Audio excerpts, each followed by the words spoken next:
भिवंडी तालुका के धुलखाड़ी एलकुंदे स्थित शिव मंदिर में हरि भक्त पारायण गुरुवर्य चिंतामणि महाराज व बालयोगी विशाल नाथ जी महाराज के मार्गदर्शन में शिव महापुराण कथा का भव्य आयोजन। यह शिव महापुराण कथा शनिवार 22 अगस्त से शनिवार 29 अगस्त 2026 तक आयोजित किया जाएगा। कथा का समय प्रतिदिन शाम 6:30 से रात 8:30 तक रहेगा, जिसके बाद महाप्रसाद का आयोजन किया जाएगा। इस शिव महापुराण कथा के कथा प्रवक्ते हरि भक्त पारायण श्री वासुदेव महाराज ढोले लोनाड रहेंगे। वहीं कथा के दौरान काकड़ा, वारकरी भजन एवं अन्य धार्मिक कार्यक्रमों का भी आयोजन किया जाएगा। इस पूरे धार्मिक कार्यक्रम का आयोजन सोनाले ग्राम पंचायत माजी सरपंच जनार्दन वाकड़े, प्रतिभा जनार्दन वाकड़े व ग्रामस्थ मंडल धुलखाड़ी एलकुंदे की ओर से किया जा रहा है। आयोजक मंडल की ओर से सभी शिव भक्तों और श्रद्धालुओं से इस शिव महापुराण कथा एवं धार्मिक कार्यक्रम में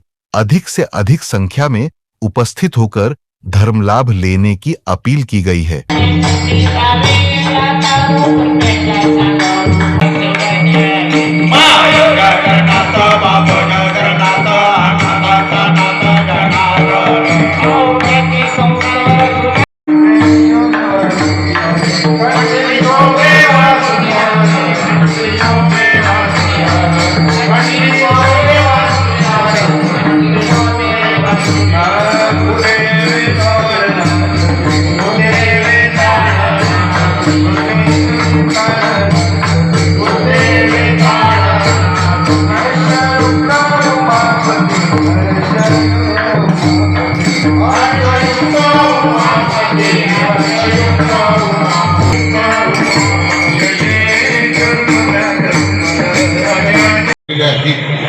तरी प्रथमतः सर्व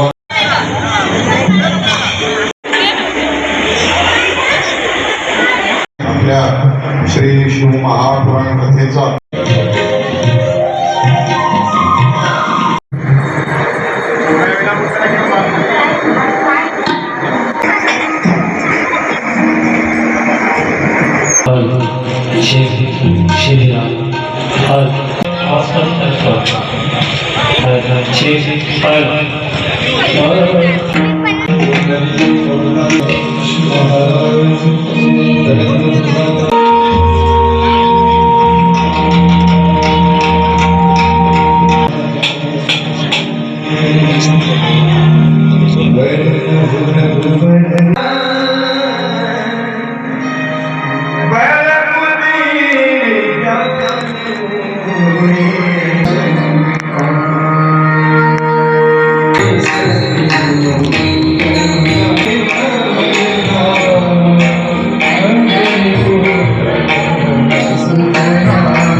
नमो सद्गुरु सच्चिदानंद रूपा, नमो सद्गुरु भक्त कल्याण मूर्ति, नमो सद्गुरु भास्करा पूर्ण कीर्ति। लोकाभिरामं रणरङ्गधीरम् राजीवनेत्रं रघुवंशनाथम्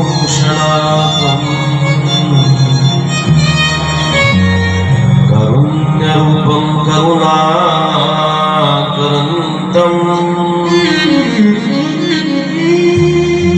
श्रीरामचन्द्र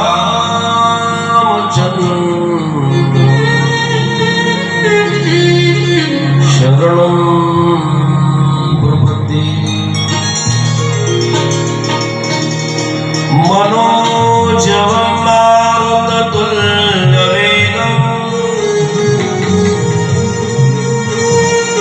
जितेन्द्रियं बुद्धिमतां वरिष्ठम् वातात्मजं वानरयूथमुख्यम्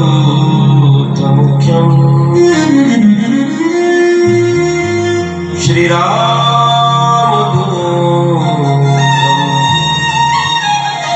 शरणं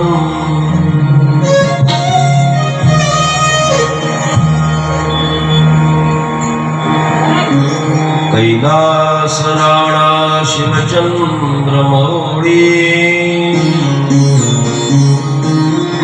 फणीन्द्रमाता जळाळी कारुण्य सिंधू भवदुःखहारी तुझवीन शंभो मदको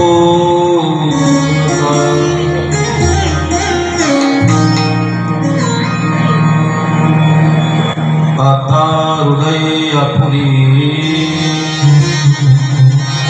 सौभाळुनिया बली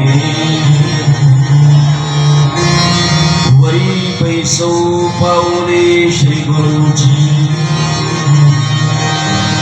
अनंत कोटी ब्रह्मांड नायक महाराजाधिराज योगीराज परब्रह्म सच्चिदानंद भक्त प्रतिपालक शेगाव निवासी समर्थ सद्गुरु श्री गजानन महाराज उमापती महादेव।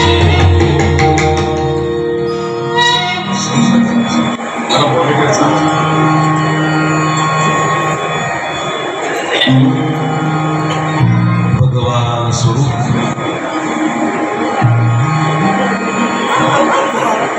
सर्व श्रोतृवृंदांच्या चरणारविंदी नतमस्तक होऊन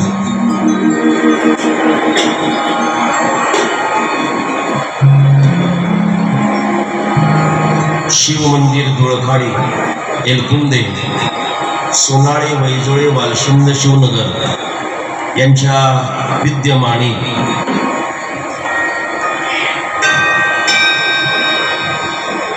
श्री शिव महापुराण कथा आणि त्या कथेचा हा पहिला दिवस आहे। आपल्याला माहिती आहे पहिला दिवस हा सावरण्यात आवरण्यात जातो,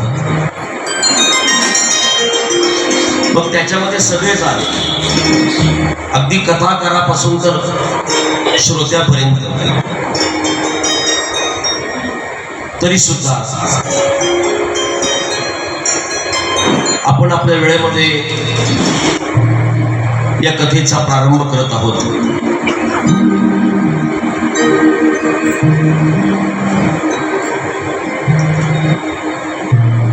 गेले 3 वर्ष आपण ही शिव महापुराण कथा या पवित्र शिवजींच्या स्थानावर सर्वजण श्रवण करत आहोत। आपल्या महत् भाग्याने आपल्याला ही कथा श्रावण मासानिमित्ताने श्रवण करायला मिळते आहे। मला मॉनिटरचा आवाज येत नाही।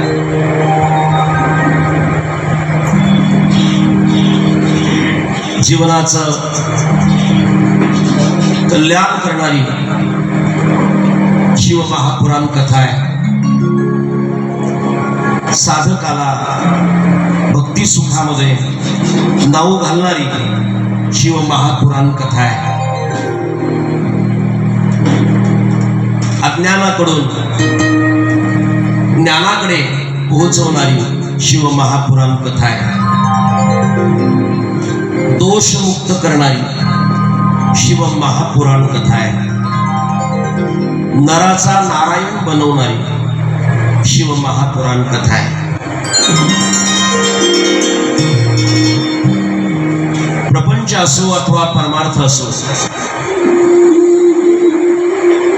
प्रत्येकाला काहीतरी लाभ मिळावा ही अपेक्षा असते.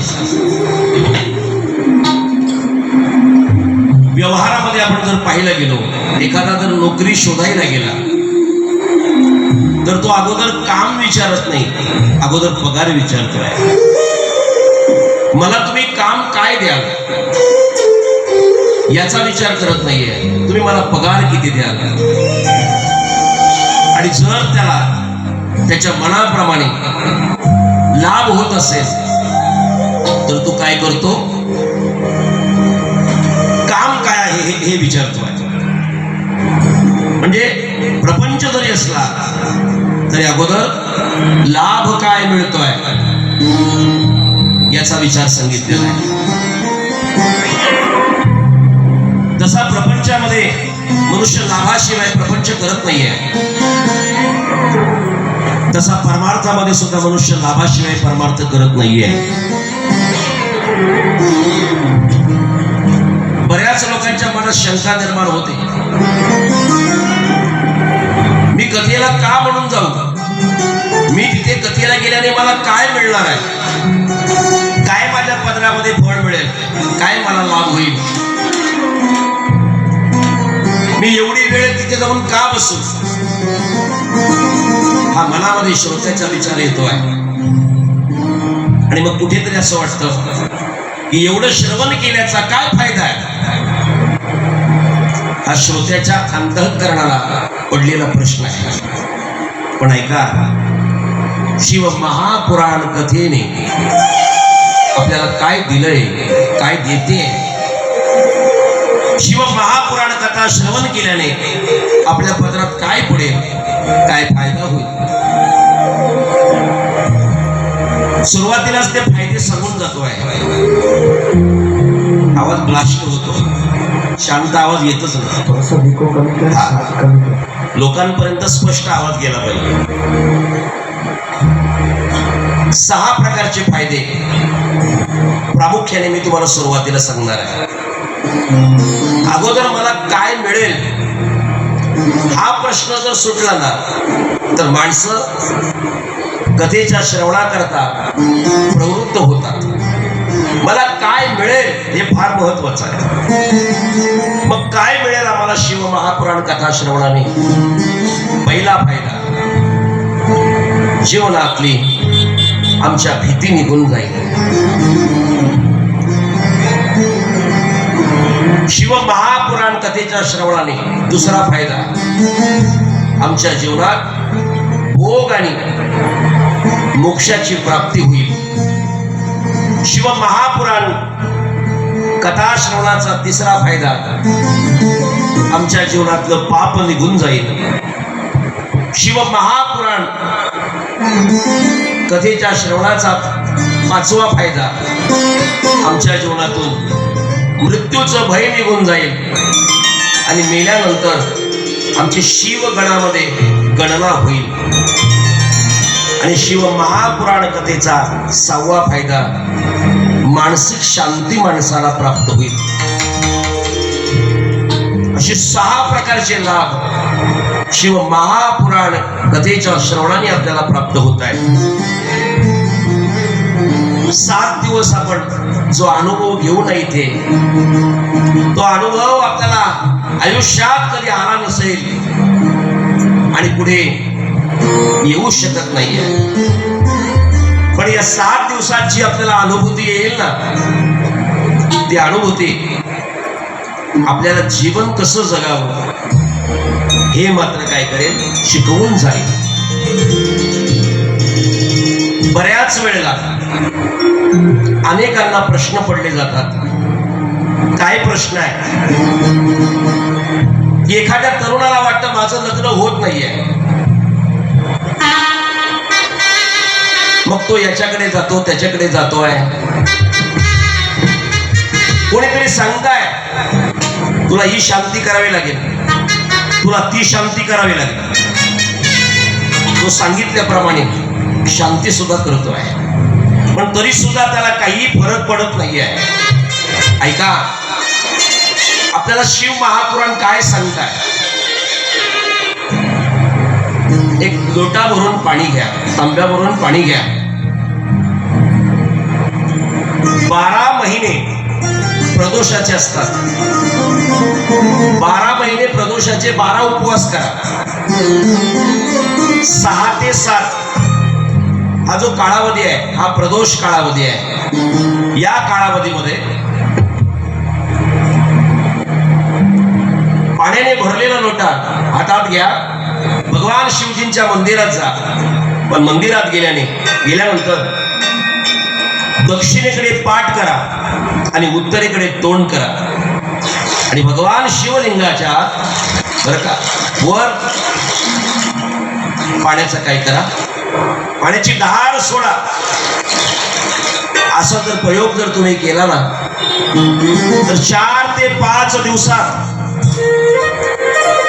लग्न तुमचं जमून जाईल.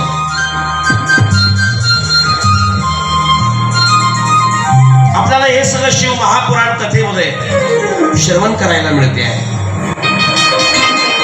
आतापर्यंत आपल्याला माहिती आहे प्रत्येक जण शिवजींच्या मंदिरात जातोय. आता सोमवारी होऊन गेला, आता येणार आहे पुढे. भली मोठी रांग लागली लोकांची, विशेष करून महिलांची जास्त. शिवजींचं दर्शन व्हावं याच्याकरता लोकांनी शिवजींच्या मंदिरात रांग लावलेली आहे. त्या मंदिरात गेल्यानंतर त्या शिवजींना आम्ही नमस्कार करतो आणि आमच्या अंतःकरणातला भाव त्या ठिकाणी प्रकट करतोय. हे बऱ्याच लोकांना माहिती आहे. पण ऐका, त्या भगवान शिवजीने दिव्य रूप का धारण केलेलं आहे, भगवान शिवजी अंगाला का भस्म लावतायत, भगवान शिवजी गजचर्म का पांघरून ठेवलेला आहे त्यांनी, भगवान शिवजींच्या गळ्यामध्ये ज्या माळा आहेत त्या का घातलेल्या आहेत, जटाजूट घातलेली आहे का, हे जर समजून घ्यायचं असेल तर शिव महापुराण कथा आपण श्रवण केली पाहिजे.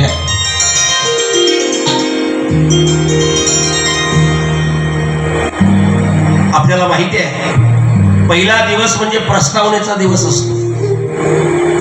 ज्या ग्रंथाचं तुम्ही बरं का पारायण करत आहात, ज्या ग्रंथाची तुम्ही कथा करत आहात त्या ग्रंथाच्या संबंधाने बोललं पाहिजे. त्या ग्रंथाचा महिमा पहिल्या दिवशी सांगितला पाहिजे. श्रीमद भागवत असेल तर कथाकार भागवताचा महिमा सांगतात. श्री रामायण असेल तर कथाकार पहिल्या दिवशी रामायणाचा महिमा सांगतायत. तसं आपण आज शिव महापुराण या ग्रंथाचा महिमा पाहणार आहोत.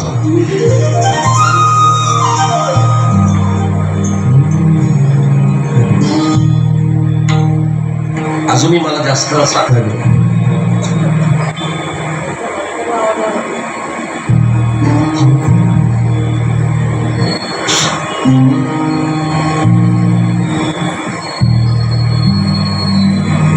उमापति महादेव की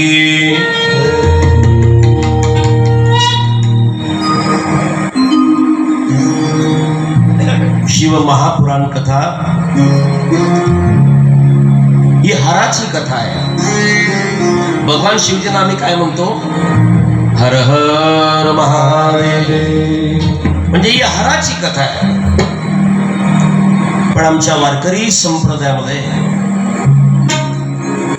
हरीची पूजा केली जाते. पण हरीची पूजा जरी केली जात असेल तरी मात्र आमच्या संतांनी हरी आणि हरामध्ये भेद करू नका हे मात्र सांगितलेलं आहे.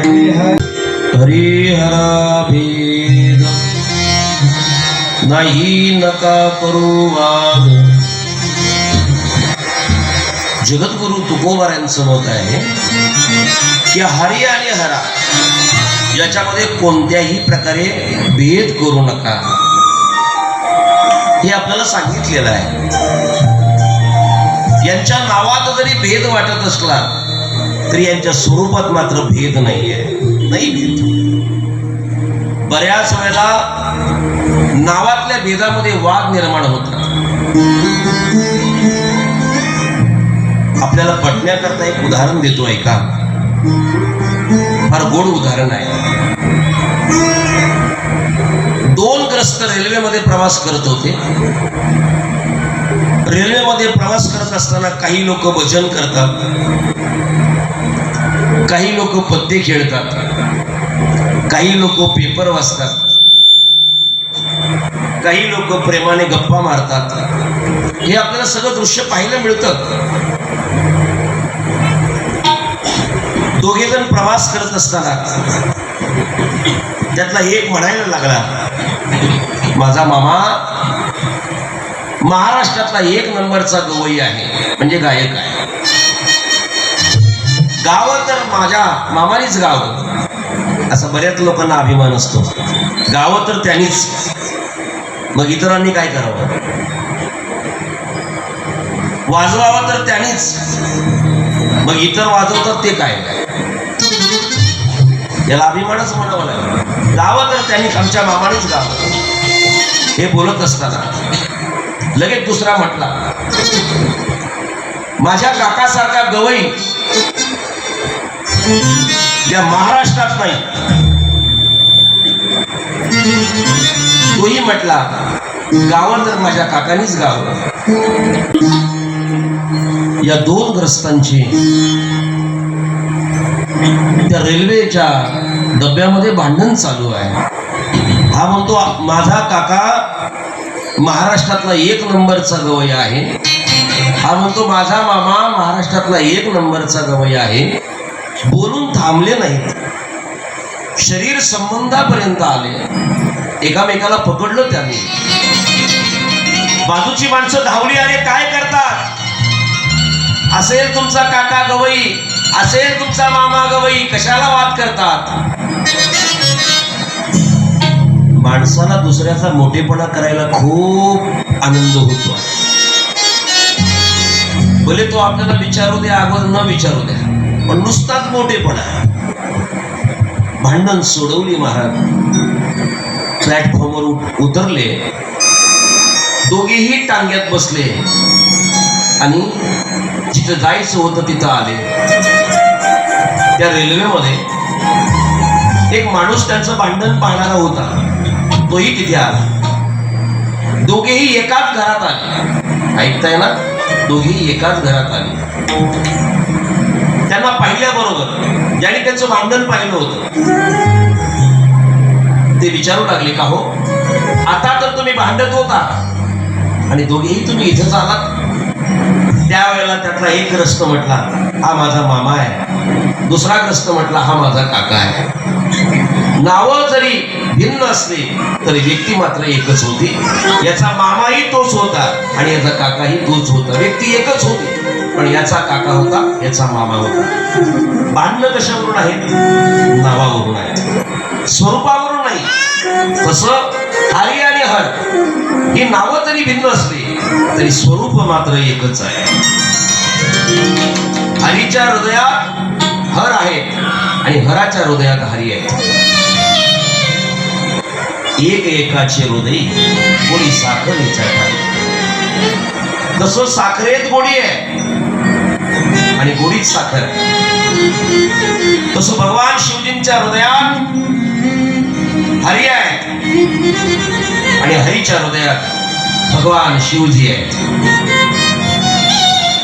म्हणून यांच्या स्वरूपात आपल्याला भेद करता येत नाहीये. हरी भेद करता येत. भजन करा हरिहरा नारायणा शिवशंकरा, माझे बोलणे अवधारा, वेदन करा दोघांचा. आपण सगळे वारकरी संप्रदायाचे उपासक आहोत. वारकरी संप्रदायाचं दैवत काय असेल, देव कोणता असेल, तर तो विटेवरचा पांडुरंग आहे. हे आपल्या वारकऱ्याला माहिती पाहिजे. बरेच लोक गळ्यात माळ आहे पण पांडुरंगाची आणि त्यांची भेट नाहीये. आपलं सगळ्या वारकऱ्यांचं दैवत काय आहे, आपला देव कोणता आहे? पांडुरंग. माझा विठू सावला, देव माझा विठू सावला, देव माझा विठू सावला,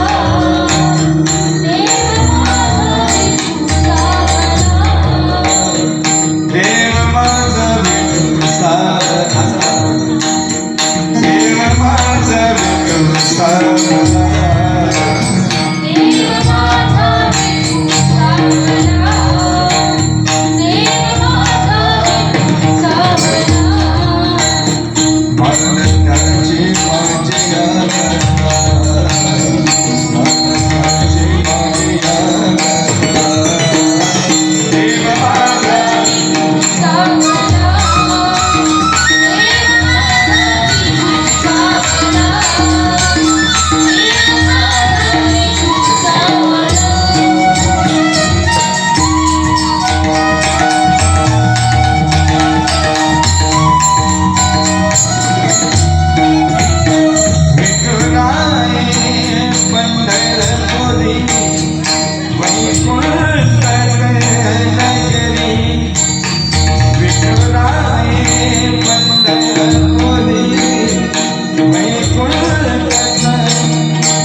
देव कोण आहे?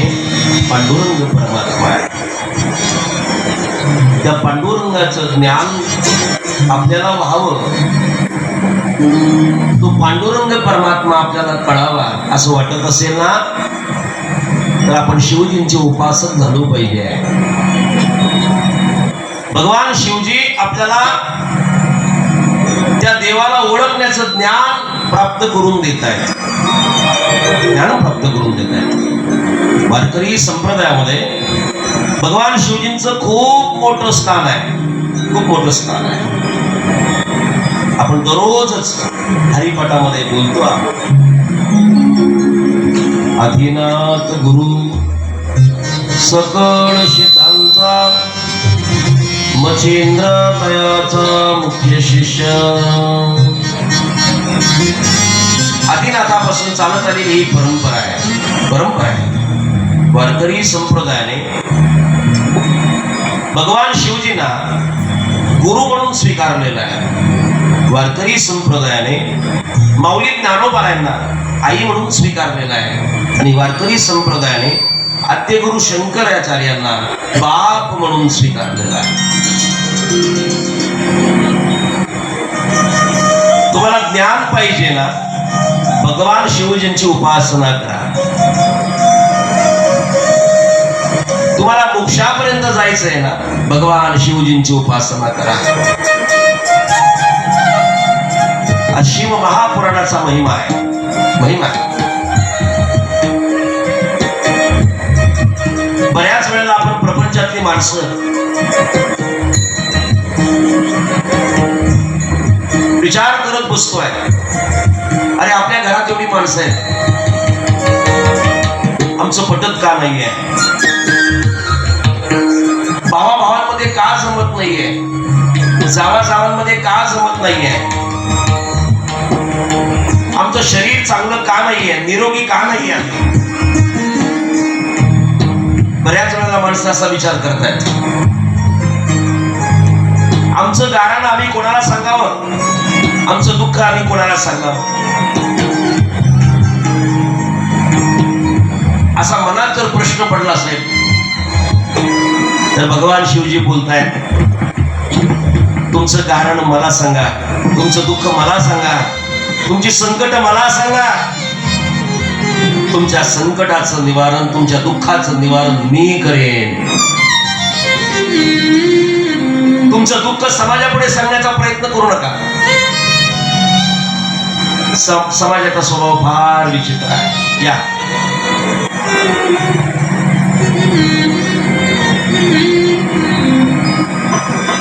बसा महाराज.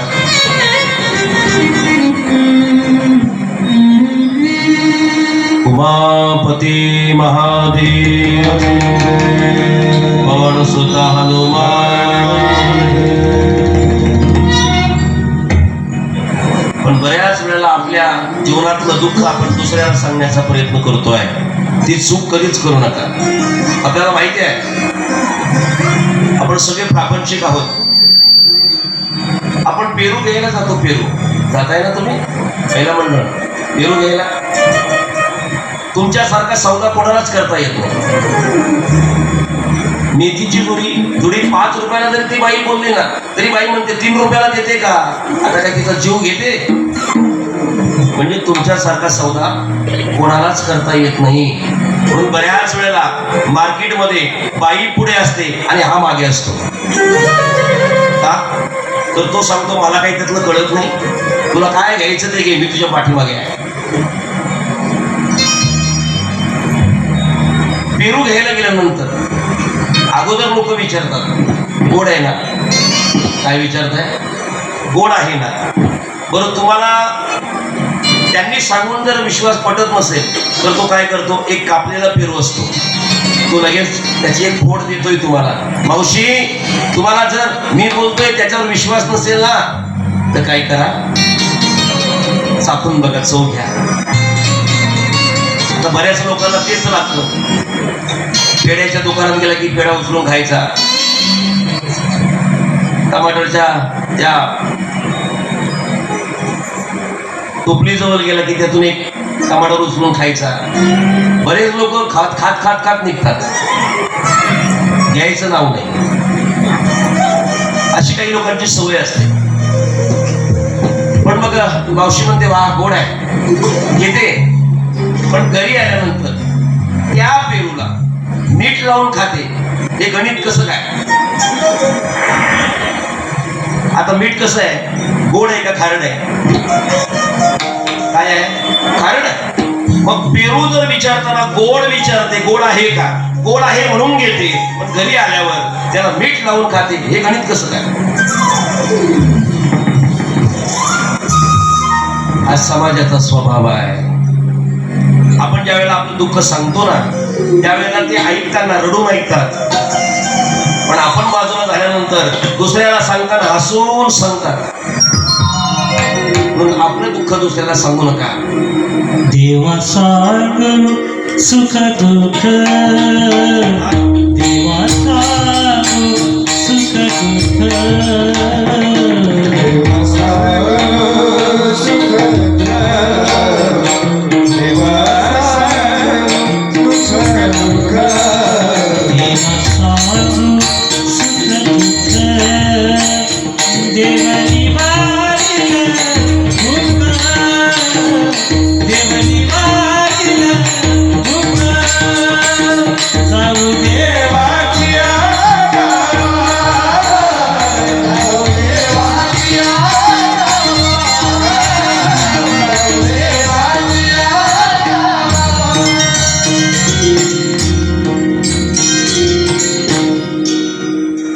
कथा सांगो सुख दुःख देव निवारिल भूक.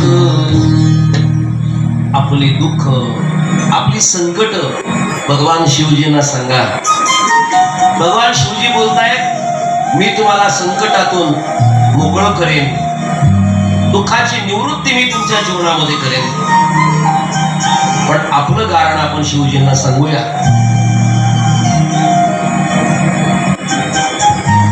भगवान शिव महापुराण कथा ही केवळ भाकड कथा नाहीये,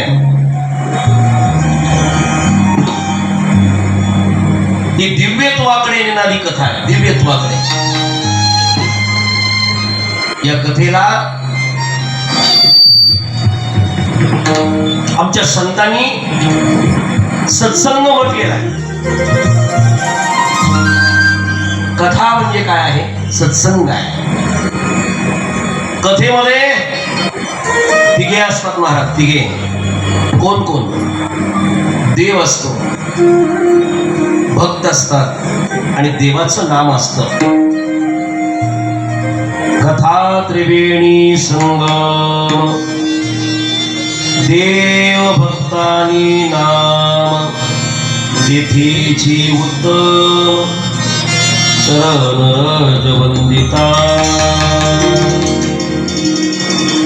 कथेमध्ये देव आहे, कथेत भक्त आहे आणि कथेत देवाचं नाव आहे. म्हणून कथा त्रिवेणी संगम. जीवनात सत्संग नसेल तर जीवन हे अधोगतीला जाणार आहे. पण ज्याच्या जीवनात सत्संग आहे ना त्याचं मात्र कल्याण आहे. कल्याण आहे. का या कथेला सत्संग म्हटलेला आहे? त्याचं उत्तर फार गोड आहे. ऐका. या कथेमध्ये शौनक जे आहेत, या कथेमध्ये सुतजी महाराज आहेत, या कथेमध्ये व्यासदेव जे आहेत, या कथेमध्ये नारदजींचा संग होणार आहे. म्हणून कथा सत्संग आहे. सत्संग आहे. पण संतांचा संग माणसाला सहजासहजी प्राप्त होत नाहीये. आमच्या संतांची प्रमाण आहे बरं का. बहु अवघड सांगितलेलं आहे. बहु अवघड हस्ते नमस्ते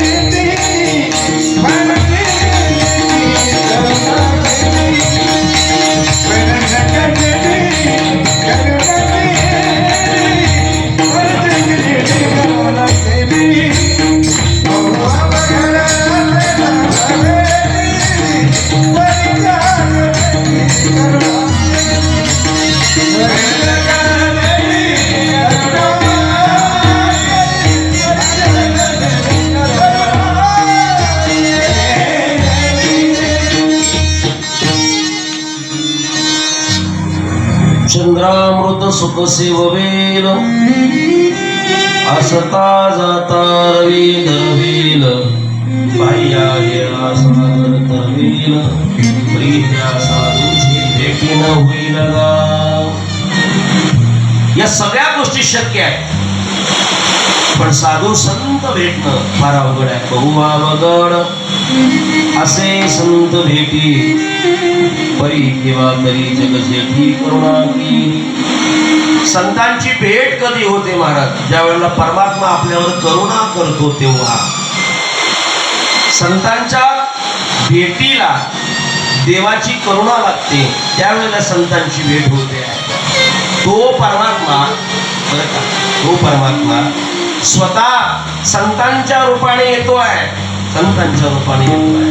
सदाशिवाचा अवतार स्वामी निवृत्ती दातार महाविष्णूचा अवतार सखा माझा ज्ञानेश्वर ब्रह्मसोपान तो झाला भक्ता आनंद वर्तला आदिशक्ती मुक्ताबाई दासी जनितागी पाई. स्वतः भगवान शिवजी निवृत्तीनाथ दादांच्या रूपाने आले. महाविष्णू ज्ञानोबरायांच्या रूपाने आले. ब्रह्म सोपान काकाच्या रूपाने आले आणि आदिशक्ती बरं का मुक्ताबाईंच्या रूपात आल्या. मला हे सांगायचं आहे की भगवंताची करुणा आहे त्यावेळेला संतांचा संग आपल्याला काय करतोय, म्हणून संतांची भेट मात्र अवघड सांगितलेली आहे. पण संतांची भेट जरी अवघड सांगितलेली असेल तरी बऱ्याच लोकांना मात्र संतांची भेट झालेली आहे हे देखील आपल्याला प्रमाण सापडतात. म्हणून कथा सत्संग आहे.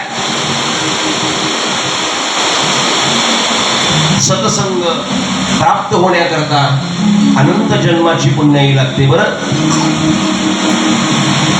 पुण्याई नसेल, पुण्य नसेल तर संतांचा संग माणसाला प्राप्त होत नाहीये, नाही प्राप्त होत. म्हणून कथा त्रिवेणी संगम आहे.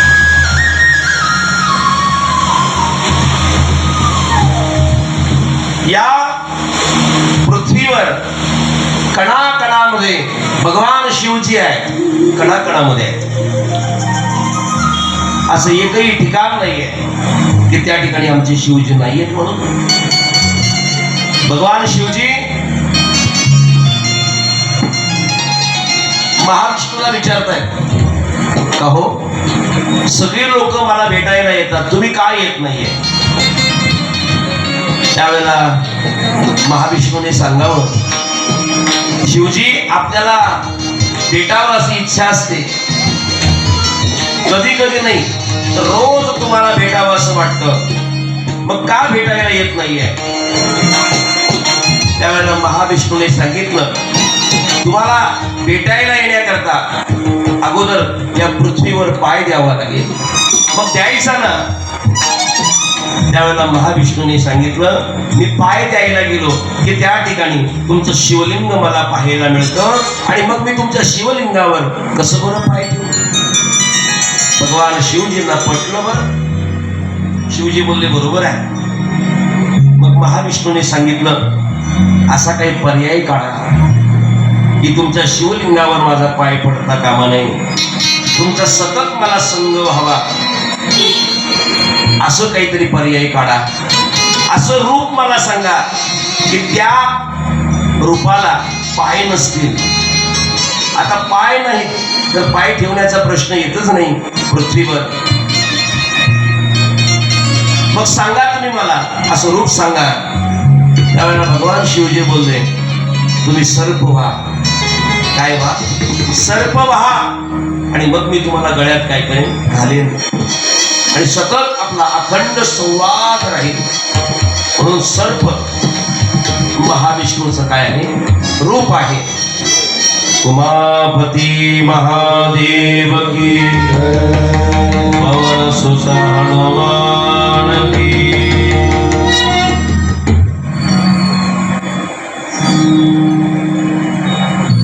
या सृष्टीचे मालक जर कोण असते तर भगवान शिवजी आहेत. आपण त्यांच्या छत्राखाली राहतो आहोत. ते जर या सृष्टीचे मालक आहेत तर आपण सतत त्यांची उपासना करणं अत्यंत गरजेचं आहे.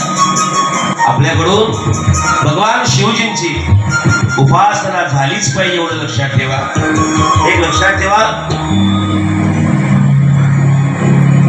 जगामध्ये अनेक माणसं आहेत, पण सगळ्यांनाच या श्रावण मासाच्या निमित्ताने भगवान शिवजींची कथा श्रवण करायला मिळते असं नाही ना. मग ज्यांना ती कथा श्रवण करायला मिळते त्यांना काय म्हणावं, हा प्रश्न आहे. आता तुम्ही सगळेजण या शिवजींच्या दरबारामध्ये येऊन कथा श्रवण करत आहात, मग तुम्हाला काय म्हणावं? तर तुमच्याकरता एकच शब्द आहे, तुम्ही सगळे भाग्यवान आहात, सगळे भाग्यवान आहात. आता सध्या लोकांनी भाग्यवानाची व्याख्या बदललेली आहे, तो भाग वेगळा आहे. बदलली लोकांनी व्याख्या. एखाद्याला सत्ता प्राप्त झाली की लोक म्हणतात, अरे काय भाग्यवान आहे तो, त्याला सत्ता मिळाली.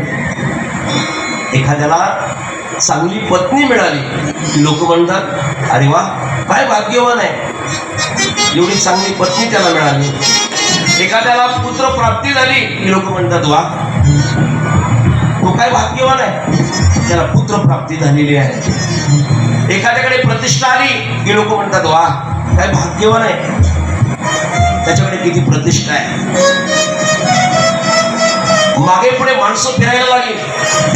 गाडीत बसताना दरवाजा उघडायला माणूस, उतरताना दरवाजा उघडायला माणूस. लोक म्हणतात वा काय भाग्यवान आहे गडी. बसताना दरवाजा लावायला माणूस, उघडताना उघडायला माणूस, काय भाग्यवान आहे. म्हणजे अलीकडे लोक भाग्यवानाची कोणतीही व्याख्या करतात, कोणती व्याख्या करतात. पण मी तुम्हाला विचारतो, सत्ता मिळणं याला भाग्य म्हणावं का?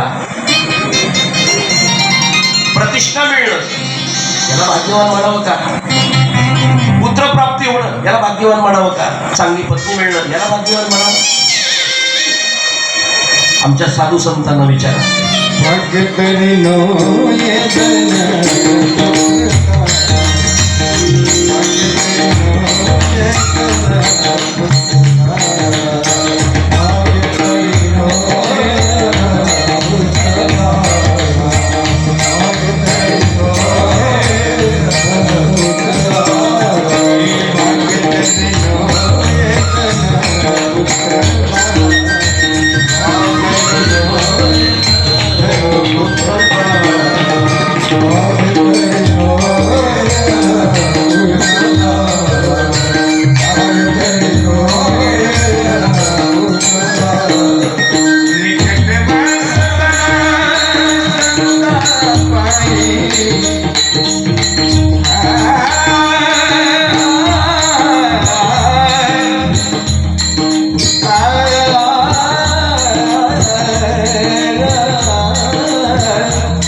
भाग्य तरी नव्हे धनपुत्रदारा, निकटवास बरा संतापाही. संतांची प्रमाण आहे.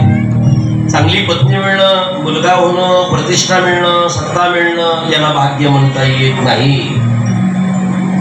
नाहीतर या बाबतीत रावणाकडे आपण जर गेलो तर सगळ्या गोष्टी आहेत महाराज. रावणाकडे सत्ता आहे, रावणाकडे संपत्ती आहे, रावणाकडे बळ आहे, बरोबर की नाही. रावणाकडे सत्ता आहे महाराज. 33 कोटी देव त्याच्या घरी राबतात, त्याच्या बंदीखान्यात आहेत, सत्ता आहे.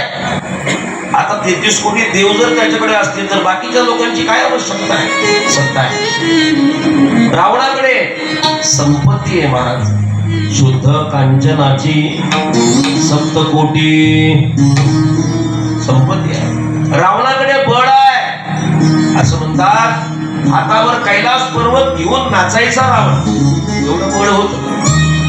मग रावणाकडे सत्ता आहे, रावणाकडे संपत्ती आहे, रावणाकडे बळ आहे. मग तुम्ही रावणाला भाग्यवान का म्हणत? आणि भाग्यवान जर तुम्ही म्हणाले असत्या ना महिला मंडळ, तर आपल्या पोरांची नावं आपण रावण ठेवली असते, बरोबर की नाही. आहे का कोणाचं नाव रावण? इथं नाही, कुठंच नाही पाहायला ऐकायला मिळत. का रावणाचं भजन आपण करत नाही? मग अरे रावणाकडे सत्ता आहे, संपत्ती आहे, बळ आहे, पण रावणाच्या जीवनात सत्संग नाही, बरं का. रावणाच्या जीवनात सत्संग नाही, म्हणून त्याला भाग्यवान म्हणता येत नाही, भाग्यवान म्हणता येत. प्रपंचामध्ये भाग्याशिवाय काहीच मिळत नाही मला. अगदी नरदेहापासून जर विचार करायला गेलो, भरतखंडी नरदेह प्राप्ती ही तो परम भाग्याची संपत्ती, बरं का. भाग्याने आपल्याला देह प्राप्त झालेला आहे, लक्षात ठेवा. भाग्याने. संपत्ती सुद्धा भाग्याने मिळते. ज्ञानेश्वर महाराजांचं म्हणणं आहे, भाग्याचे नि बडसे उद्यमाचे निमिसे समृद्धी जात अपैसे घरी गे. ज्ञानोबा बोलतायत, संपत्ती जी माणसाला मिळते आहे ना ती भाग्यानेच मिळते. म्हणजे मग तो भाग्यवान आहे का? तो भाग्यवान आहे का? ऐका, भाग्य जर अनुकूल असतील तर तुम्ही काही करा, तुमच्या पदरात यशच पडेल, यशच पडेल. एक छान उदाहरण मी तुम्हाला देतो, ऐका. दोघे मित्र होते. त्यातला एक ज्योतिष होता आणि तो दोघे मित्र, एक मित्र त्या ज्योतिषाला विचारायचा, काय रे माझा हात बघ रे जरा, कधी माझ्या जीवनात चांगले दिवस येतील. अशी बरीच लोक आहेत, जो दिसेल त्याला हात दाखवतात. महिला मंडळ, एखादा बाबा आला कुठं दारात,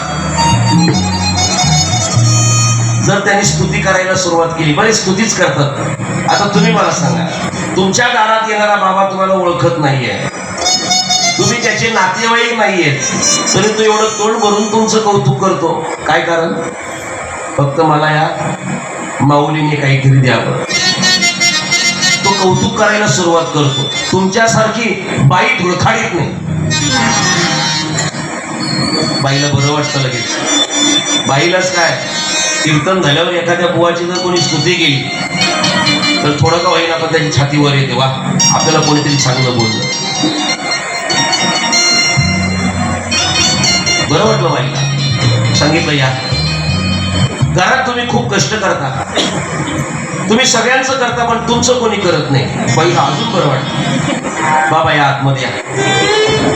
लगेच बसायला देते आणि मग चहा दिल्यानंतर तो म्हणतो, तुमच्या नावाने साडीला पैसे द्या. आता एवढं कौतुक केल्यानंतर कोण नाही बोलणार आहे? आता मी जर इथं जर बोललो की बाबा रे बरं का, अशा अशा नावाचा माणूस फार उदार आहे, त्यांच्यासारखं औदार्य या गावात कोणाकडे नाहीये, कोणालाही रिकाम्या हाताने ते पाठवत नाहीये, असं कौतुक करून झाल्यानंतर जर मी म्हणालो आता बोला आता काय लिहू, तर तुम्ही मला सांगा, त्याला जर 500 रुपये द्यायचे असतील तर तो 500 नाही देणार, तो 5000 देईल. का? त्याचं तुम्ही कौतुक केलंय. मग ते खरं असू द्या नाही तर खोटं असू द्या, माणसं कौतुकाला भालतात. लगेच ती बाई काय करते, बाबा तुम्ही बोलताय ते बरोबर आहे, जरा हात बघा ना माझा. हे हात दाखवण्याची सवय फार आहे. नका दाखवू, जो येईल त्याला हात नका दाखवू. बरं जे आहे ते काय बदलणार आहे का त्याला दाखवून? उगीच तुमच्या मनात काहीतरी भीती निर्माण करेल. नका दाखवू कोणाला हात. त्या ज्योतिषाला हा विचारतोय, बघ रे माझा हात बघ, सांग ना माझ्या जीवनात चांगले दिवस कधी येतील. आता ज्योतिष पण हुशार होता. येतील रे मित्रा, येतील, घाबरू नकोस. एक दिवस तर येईल, तुझ्या जीवनाचा काया पालट होईल. एक दिवस. माणसाने धीर धरला पाहिजे. आहे ना, प्रत्येकाला परमात्मा संधी देतोय. कष्ट करत राहा, एक ना एक दिवस तुम्ही मोठे व्हा. आणि एक दिवस येईल, चिंता करू नको. एक दिवस आला आणि म्हणू लागला, अरे मित्रा बघ बघ माझा हात बघ, सांग माझ्या जीवनात चांगला दिवस कधी येईल. त्या ज्योतिष मित्राने हात पाहिलं आणि हसायला लागला. मित्रा आजचा दिवस तुझ्याकरता खूप चांगला आहे, खूप चांगला आहे. तू चांगलं केलं तरी तुझ्या पदरात संपत्तीच आहे आणि तू वाईट केलं तरी तुझ्या पदरात संपत्तीच आहे. मग हा विचार करतो, चांगलं करून पैसा कोणी पण कमवतो, आपण जरा वाईट करूया, काहीतरी वेगळं करूया. ठरवलं भारत, आता वेगळं काय करायचं विचार करू लागला. पण राजाच्या दरबारात जाऊया. दरबार भरलेला होता. हा इकडनं निघाला, सभेच्या मधोमध गेला, कोणी त्याला अडवलं नाही महाराज. आणि पहिल्यांदा राजाला शिव्या देऊ लागला. कोणाच्या दरबारात? राजाच्या. राजा सिंहासनावर बसलेला आहे आणि हा शिव्या कोणाला देतो? राजाला. लोकांना सण होईल का? सण होणार नाहीये. पण नुसतं शिव्या देऊन थांबला नाही, सिंहासनाजवळ गेला आणि राजाच्या कानाखाली एक चमडा मारला. राजा खाली पडला महाराज, मुकुट उडाला. सगळे धावले, अरे धरा मारा, धरा मारा.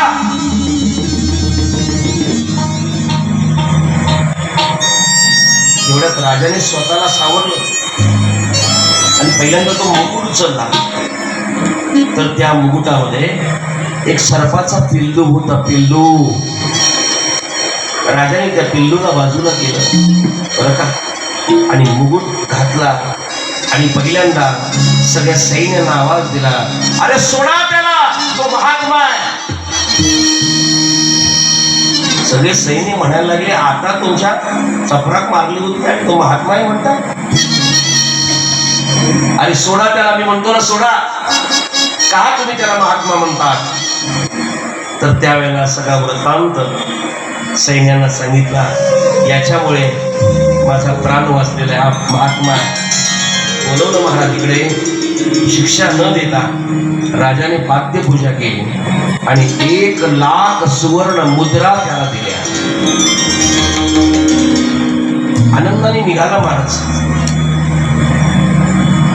आता ज्या ज्योतिष मित्राने त्याला ते सांगितलं होतं, आजचा दिवस तुझ्याकरता चांगला आहे, हा पहिल्यांदा त्याच्याकडे गेला आणि त्याला सगळा वृत्तांत सांगितला. आता ज्योतिष मित्र म्हणतोय, अजून तुला एक संधी आहे, अजून तुला लाभ होऊ शकतो. मग हा विचार करू लागला, आता काय करायचं, अजून लाभ आहे. मग याने विचार केला, राजाकडे गेलो होतो, आता राणीकडे जाऊ द्या. ठरवल्याप्रमाणे हा निघाला, दरबारात आला. त्याला कोण अडवणार? राजाचा प्राण वाचवलेला आहे. एका दासीला विचारलं, राणी कुठे आहे? म्हणे स्नानाला गेलेली आहे, बाथरूम मध्ये आहे. असं बोलल्याबरोबर हा थांबला नाही महाराज, सरळ त्या बाथरूमच्या दिशेने निघाला. पण त्याला कोणी अडवू शकत सुद्धा नव्हतं. का? राजाचा प्राण वाचवलेला आहे म्हणून. बाथरूम मध्ये गेला, थोड्या अंगाने त्या राणीला हाताला धरून काय करा बाहेर घेऊन आला. हे दृश्य पाहिल्याबरोबर सगळे सैन्य धावले त्याला मारायला. काय मूर्ख माणूस आहे, राणी साहेबांना ओळ्या अंगाने बाहेर घेऊन आलेला आहे, याला मारा असा शब्द काढल्याबरोबर तेवढ्यात एक दासी धावत आली, अरे सोडा सोडा, तो महात्मा आहे. सैन्याने विचारलं, सोडा म्हणजे? ओळ्या अंगाने. त्यांनी राणीला बाहेर आणली आणि तुम्ही सोडा म्हणताय? अरे सोडा, त्या बाथरूम मध्ये राणी स्नान करत होती ना, त्या बाथरूमचा छत काय झाला, कोसळला. आता जर त्याने आमच्या राणीला बाहेर आणलं नसतं तर राणी साहेब गतप्राण झाले असत्या. ही बातमी राजाला कळाली. राजाला आनंद झाला, माझाही प्राण वाचवला, माझ्या पत्नीलाही त्यांनी वाचवलं. परत त्याला बोलवलं, ये इकडं म्हणे, तो महात्मा आहे, तिने आम्हाला जीवदान दिलेला आहे. परत पाद्यपूजा केली आणि परत त्याला 1,00,000 सुवर्ण मुद्रा दिल्या. किती मिळाल्या? 2,00,000 सुवर्ण मुद्रा मिळाल्या. आता तो हसत हसत निघाला. ज्या मित्राने ज्योतिष सांगितलं होतं त्याच्याकडे निघाला आणि गेल्यानंतर त्याला 5 सोन्याच्या सुवर्ण मुद्रा दिल्या. किती किती? 5 सांगणाऱ्याला किती? 5. आणि ज्याला सांगितलं त्याला 2,00,000. बरोबर आहे की नाही? मला एवढंच सांगायचंय, जर भाग्य जर अनुकूल असतील ना तर तुम्ही कोणतंही काम करा, ते चांगलं असू द्या नाही तर वाईट असू द्या, तुम्हाला यशाची प्राप्ती होणार म्हणजे होणार.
एखाद्याच्या काळावर चुकून पडली तरी पण त्याला फळ आहे, अट्टहासाने ऐकली तरी पण त्याला फळ आहे.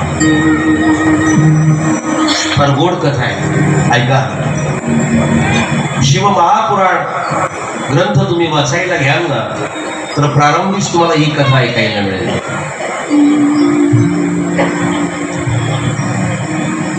कीर्तनच्या नगरीमध्ये एक देवराज नावाचा ब्राह्मण राहत होता, पण दुराचारी होता, व्यसनाधीन होता, दारू प्यायचा, पत्ते खेळायचा, माणसाला त्रास द्यायचा.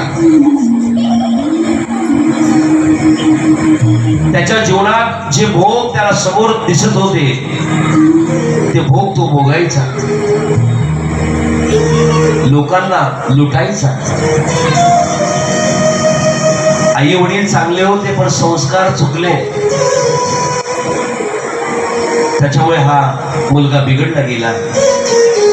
सगळ्या माझ्या माता भगिनींना माझी विनंती आहे, मुलावर संस्कार मात्र चुकवू देऊ नका.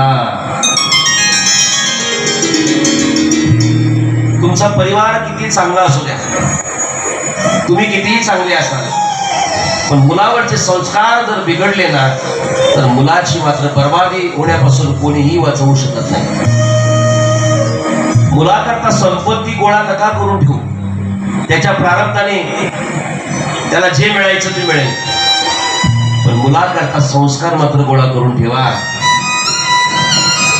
जे आई वडील मुलाला फक्त संपत्ती गोळा करून ठेवतात, महाराज तो मुलगा पुढे जाऊन ती संपत्ती काय करतो, संपवून टाकतो, संस्कार नसल्यामुळे. पण काही आई वडील मुलाकरता संपत्ती गोळा करून ठेवत नाही, पण संस्कार मात्र गोळा करून ठेवतात. ऐका, संस्कार जर तुम्ही मुलाला दिलेत ना, संपत्ती नसू द्या, तो शून्यातून विश्व निर्माण करेल का, त्याच्याकडे संस्काराची शिदोरी आहे.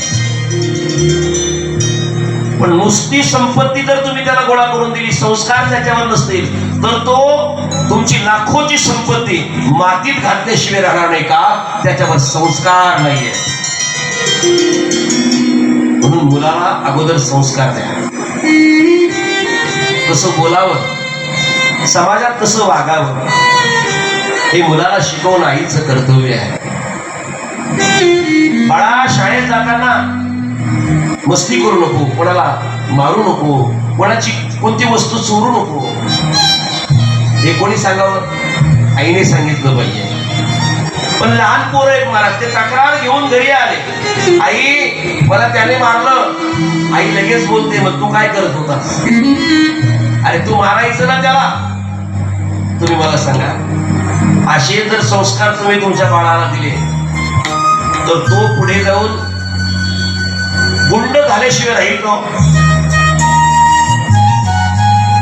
आपला मुलगा ज्यावेळेला आपल्याला तक्रार सांगत येतो ना, त्यावेळेला त्याची चूक असो किंवा नसो, आपल्या बाळाला बरं का सांगणं हे आपलं काम आहे. बाळा, अरे त्यांनी जरी तुला मारलं असेल तरी त्याला मारू नको. आज सुद्धा अशी काही माणसं आहेत, एखादा माणूस जर शिव्या देत असेल तर तो समोरचा माणूस सांगतो, अरे तू किती पण शिव्या दे रे, पण मी देणार नाही का, तर माझ्यात ते संस्कार नाही. म्हणून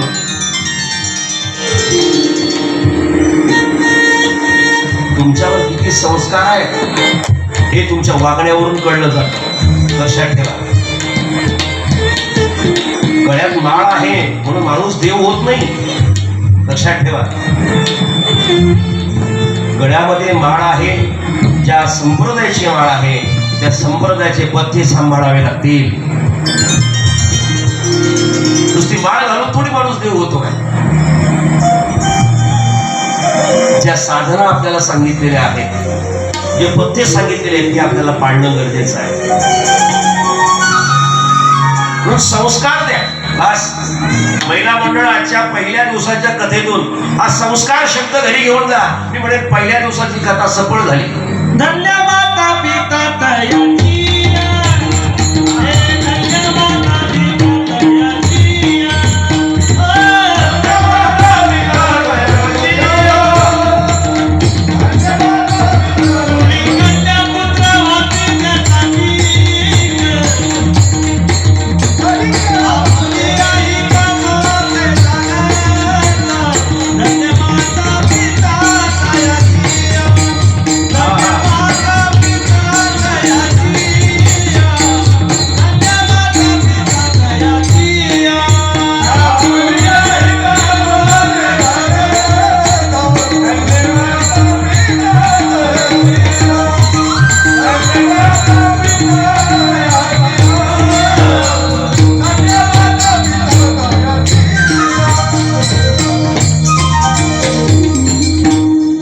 अपुर्या हिता जो से जागता धन्य माता पिता तयाचिया.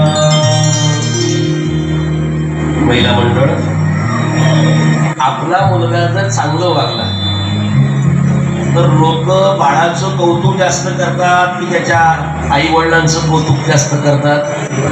अरे काय त्या पोराला नटवलंय रे, त्याची आई किती चांगली आहे असेल, त्याच्या बापाने काय संस्कार दिलेले आहेत त्याच्यावर, किती चांगलं बोलतोय हा पोरगा. मुलाचं चांगलं वागणं, त्याच्या पाठीमागे समाज आई वडिलांचं कौतुक करतोय. जर तुम्ही समाजामध्ये मोठे झालात ना तर तुमच्यापेक्षा तुमच्या आई वडिलांना लोक काय करतात, धन्यता जास्त देतात, त्यांचं जास्त कौतुक करतात. का? तुम्ही मोठे झालात पण तुमच्या पाठीमागे शक्ती कोणाची असेल, तुमच्या पाठीमागे संस्कार कोणाचे आहेत, तर ते तुमच्या आई वडिलांचे आहेत. म्हणून आमच्या साधू संतांनी कर्तबगार मुलाला धन्यता दिलेली नाही आहे, तर त्याच्या मात्या पित्याला धन्यता दिलेली आहे. संस्कार आई वडिलांनी दिले म्हणून हा कर्तबगार झाला, लक्षात ठेवा. म्हणून संस्कार बाळाला द्या. संस्कार चुकले महाराज कसाही वागू लागला. अलीकडे जर तुम्ही समाजात जर ही तरुण पिढी जर पाहिली ना तर बापाचं ऐकत नाही, आईचं ऐकत नाही, मोठ्या भावाचं ऐकत नाही, चुलत्याचं ऐकत नाही, गावातल्या कार्यकर्त्याचं ऐकत नाही, कोणाचंच ऐकत नाही. त्याच्या मनाला वाटेल कसं तो वागतोय.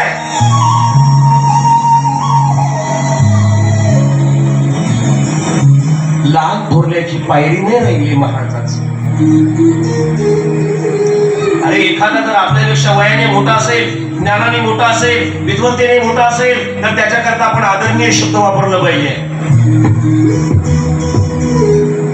एखादा विद्वान चालला असेल तर त्याला असं म्हणून जमेल का, काय रे बुवा तू बरा आहे का, असं म्हणणं तुम्ही मूर्ख ठरतात. एखाद्या चांगल्या व्यक्तीला बोलताना माणसाने विचार करून बोलतो पाहिजे. तो विद्वान आहे ना, तो ज्ञानी आहे ना, त्याच्याबद्दल आपण आदराने बोलतो पाहिजे. पण हा महाराज खूप उन्मत्त झाला होता, चोऱ्या करू लागला. चोरी करून त्यांनी संपत्ती गोळा केली. आता चोरी करून संपत्ती जर गोळा केली तर ती किती राहते हो.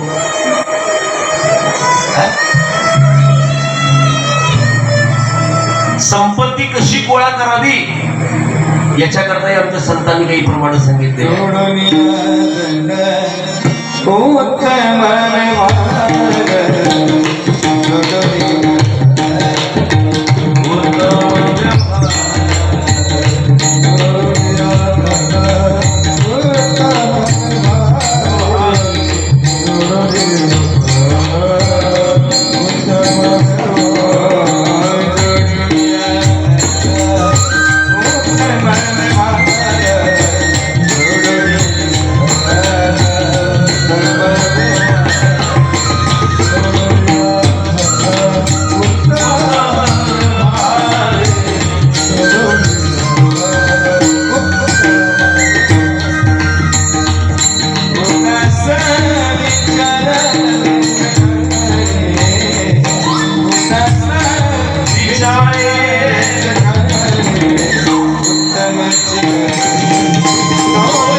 अंडरलाईन करा. पैसा कमवावा, पण तो उत्तम या शब्दाचा विचार करून कमवावा. चांगल्या मार्गाने आलेला पैसा तुम्हालाही सुखी ठेवतो आणि तुमच्या लेकरा बाळांनाही सुखी ठेवतो आहे. वाईट मार्गाने आलेला पैसा तुम्हालाही सुख देत नाही आणि तुमच्या लेकरा बाळांनाही सुख देत नाही, बरं का. दुसऱ्याची मानं कापून कमवलेलं धन माणसाकडे पुरत नाही, लक्षात ठेवा, नाही पुरत. चोऱ्या करून गोळा केलेलं हे धन होतं महाराज. आता जसं धन असेल त्याचा विनियोग सुद्धा त्याच पद्धतीने माणूस करतोय. चुकीच्या मार्गावरून जर पैसा येत असेल तर तो पैसा सगळा दारू पार्ट्यांमध्ये खर्च होतोय. कष्टाने माणूस कमवणारा जो आहे तो खर्च करताना किती वेळा विचार करतो, खूप विचार करतोय. पण ज्यांच्याकडे दररोज वाईट मार्गातून पैसा येतोय ना, ते मात्र घालवतात सुद्धा वाईट मार्गानेच. हा संध्याकाळी दारू प्यायचा महाराज एक दिवशी दारू पिऊन सरोवराच्या काठावर पडला. दारू पिणारा मनुष्य कुठं पडेल सांगता येत नाही. याच्यात जर काही बसले असतील, एखादा चुकून आला असेल, मागे वगैरे असेल, त्याला विनंती आहे. खरं तर चांगल्या कार्यात हे येत नाहीये आणि आता काही तर प्रश्नच नाही. लोक म्हणतात पीत होतो पण आता श्रावण महिना आहे. जे श्रावण महिन्यावर केलेले उपकार आहेत या लोकांनी. महाराज एक वेळ सुद्धा आम्हाला ते खाल्ल्याशिवाय जमत नाही, पण पूर्ण श्रावण महिना मात्र शुद्ध शाकाहारी. बोलतात पण असे ना की त्यांचं बोलणं ऐकावं असं वाटतं. शुद्ध शाकाहारी. आता नाही, आता नाही, एक महिना झाल्याशिवाय नाही. 10 दिवसाचे गणपती जेव्हा जातील ना तेव्हाच. आता आम्ही शुद्ध आहोत.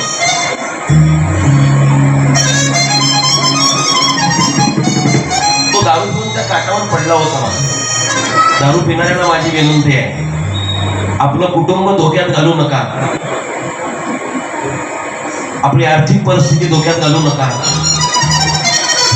हे कशा करता बोलतोय? दारू पिल्याने आपला परिवार धोक्यात येतोय, आपली आर्थिक परिस्थिती ही काय होते, घसरत जाते. आपल्याला नातेवाईकांमध्ये मान मिळत नाही, परिवारात मान मिळत नाही, गावात मान मिळत नाहीये, शेजाऱ्यात मान मिळत नाहीये. का? आपण दारू पितोय म्हणून. दारू पिणं वाईट आहे. नका करू नशा आयुष्याला, नका करू नशा आयुष्याला, नका करू नशा आयुष्याला. आता तरी पुढे हाती उपदेश, आता तरी पुढे हाती उपदेश, आता तरी पुढे हाती उपदेश, आता तरी पुढे हाती उपदेश.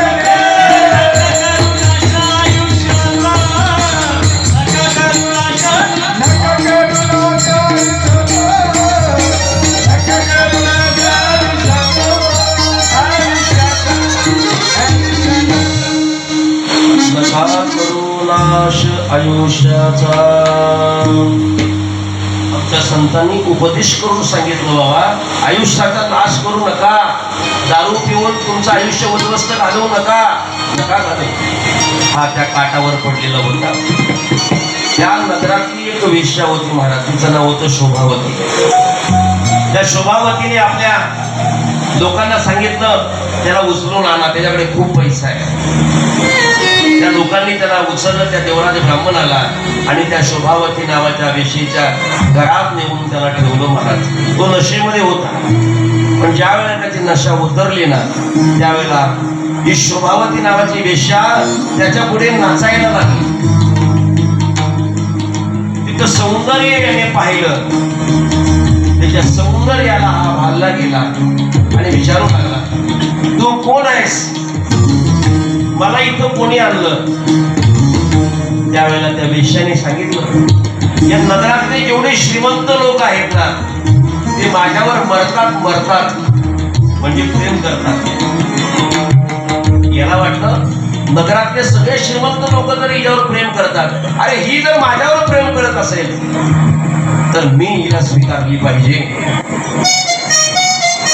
आता ते प्रेम याच्यावर होतं का याच्या संपत्तीवर होतं हे याला कळालं नाही. याला स्वतःच्या परिवाराची आठवण राहिली नाही, मुलाबाळांची आठवण नाही राहिली.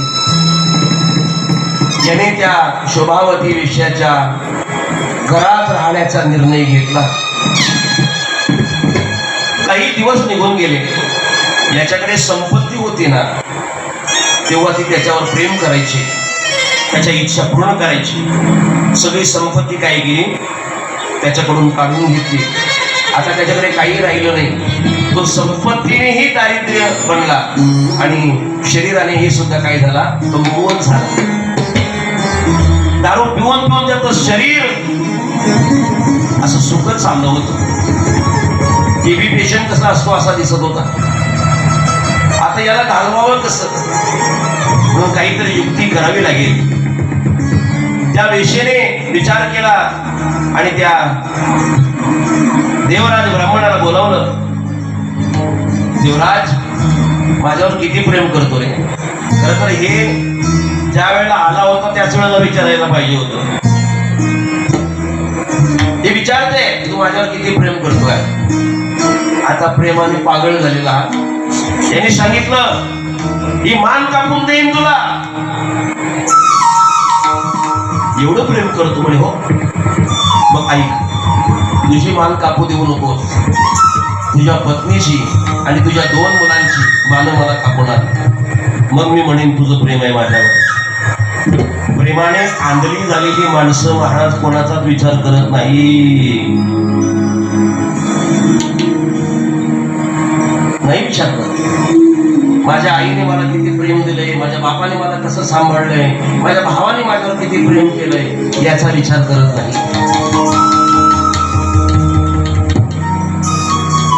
जी पत्नी हा गेल्यापासून वाट पाहते, जी मुलं हा गेल्यापासून वाट पाहतात. पत्नी बोलते दररोज सकाळी देवाला दिवा लावायची आणि देवाला सांगायची हे देवा माझा धनी कधी येईल रे. कुंकू लावायची त्याच्या नावाने. मुलं दररोज विचारायची आई बाबा कधी येतील. पण हा त्या परिवाराला विसरलेला होता. त्या वेश्येने सांगितल्या बरोबर त्यांनी हातामध्ये शस्त्र धरलं आणि घराच्या दिशेने निघालेला आहे. आणि त्याच दिवशी पोरांना भुका लागल्या होत्या. 2 दिवस काही अन्न नव्हतं भेटलं. पोरं सांगत होती आई अगं 2 दिवस आम्ही जेवलो नाही, आम्हाला काहीतरी खायला दिलं. एवढी गरिबी होती महाराज. मिठाचे खडे असतात ना, ते पाण्याने भिजवून आई त्या पोरांच्या ओटाला अशी सोडायची. पोरं ती ओट चाटत चाटत झोपून जायची. एकटी बाई घर सांभाळत होती महाराज. आपल्याला माहिती आहे एकट्या बाईचं जगणं समाजाच्या दृष्टीने कसं असतं. ज्या घरात एकटी बाई राहते ना त्या घरावर वाईट नजरा असतात महाराज लोकांच्या. अरे एखादी जर एकटी बाई आहे, तिचा पती नाही आहे, तर तिचा सांभाळ करायला पाहिजे इतरांनी. पण लोक तिचा सांभाळ न करता, तिचं संरक्षण न करता तिच्यावर वाईट नजर ठेवतात. वाईट नजर. पण त्या बाईने आपल्या मुलांना कसं बसं सांभाळलेलं होतं. आता शस्त्र घेऊन आला, मागच्या चोर रस्त्यात आला, घराला दरवाजा सुद्धा राहिला नव्हता महाराज. असा छोटासा दिवा लावलेला होता मंद. त्या दिव्यात त्याला पत्नी दिसली, मुलं दिसली. आता शस्त्र घेतलं महाराज. दया नाही आली. या दुराचाराला दया आली नाहीये. जी पत्नी मी गेल्यापासून कपाळाला कुंकू लावते, माझा पती कधी येईल दररोज देवाला प्रार्थना करते, दरवाजात राहून वाट पाहते आहे, नाही दया आली. शस्त्राने पत्नीचा शिर आणि पत्नीला तर मारलीच मारली, पण लेकरांना नाही दया. अरे जी मुलं आपल्या अंगा खांद्यावर खेळतात त्यांना शस्त्राने मारणं म्हणजे किती दुराचार आहे. इथे बसलेल्या लोकांना विचारतो, पोरांनी किती जरी अपराध केला आपल्या, एक नुसती चपराक जरी मारली तरी मनाला लागतं, का मारली मी माझ्या पोराची, का? आई रागारागाने मारते, पण मारून झाल्यानंतर विचार करते, अरे मी त्याला का मार. आई वडील मुलाला आपल्या काळजाचा तुकडा म्हणतात, पण हा नराधम दुराचारी त्या वेशीच्या प्रेमात पागल झालेला. दोन्ही मुलांची मूर्ती काय केली, उडवली पाण्याची, रक्ताच्या थारोळ्या, दोन्ही पोरं पडली, इकडे पत्नी पडलेली आहे. निघाचे शीर घेतले आणि वेश्येकडे निघालेला.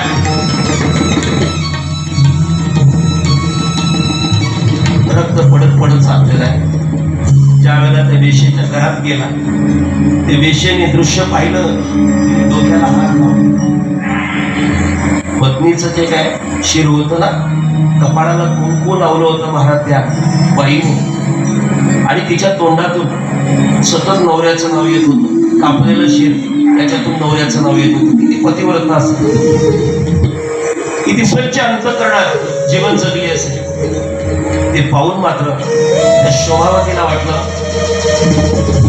हा मूर्खच आहे.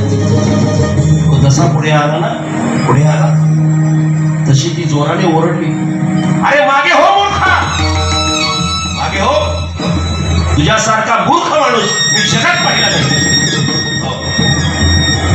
आणि जे ज्या बाईचं शिर तू कापून आणलंय, त्या बाईचं शिर सुद्धा तुझं नाव घेते आहे.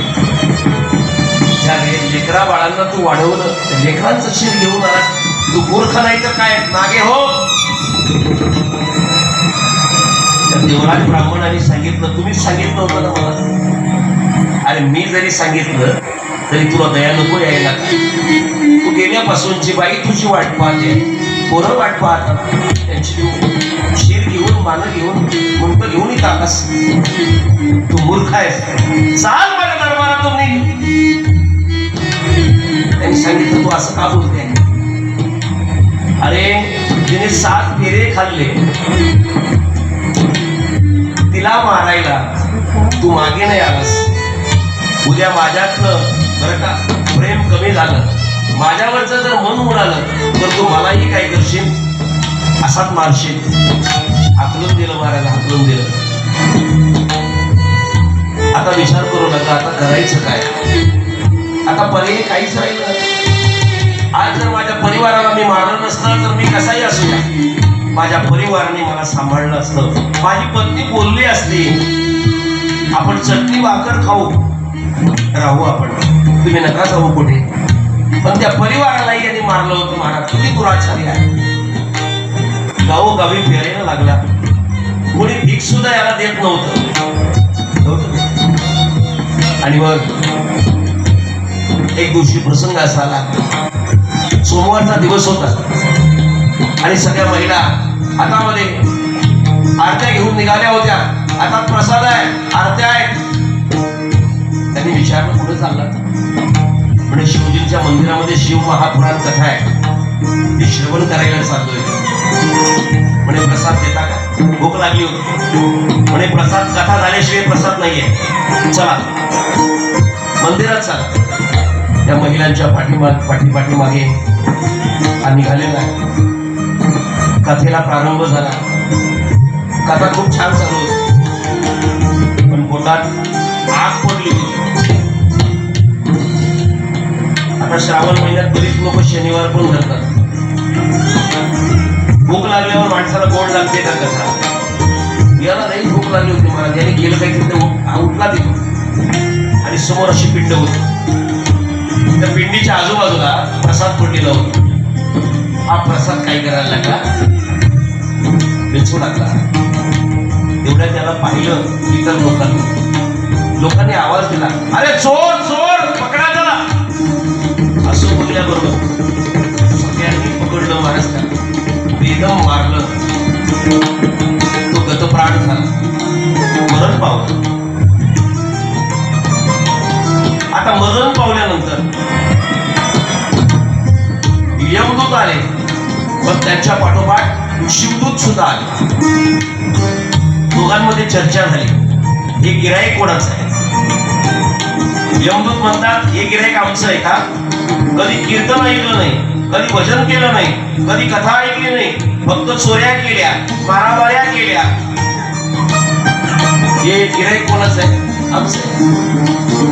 पण शिवदूताने सांगितलं अरे आयुष्यभर जर त्यांनी चोऱ्या केल्या असतील तरी अंतिम टप्प्यामध्ये त्यांनी भगवान शिवजींची शिव महापुराण कथा श्रवण केलेली आहे. हे गिराईक आमचं आहे. यमदूत निघून गेले आणि शिवदूतांनी त्याला नेलं. मला या कथेतून हे सांगायचं आहे, ही कथा त्याने अट्टहासाने ऐकली नाही, चुकून त्याच्या कानावर पडली, तरी भगवान शिवजीने काय केलं? त्याचं कल्याणच केलं. हा शिव महापुराण कथेचा काय आहे महिमा? ही उमापती महादेव की, पवन सुत हनुमान की.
कारभारी आंबेशिवपाडा 5001 आणि अशोक आत्माराम शिंगे खोणे भिवंडी 2101 रुपये आणि संतोष जयदेव सुकांत पाटील सोनाळे 1000 रुपये असे आरतूरपणे आणि याच ठिकाणी सहकार्य झालेलं आहे.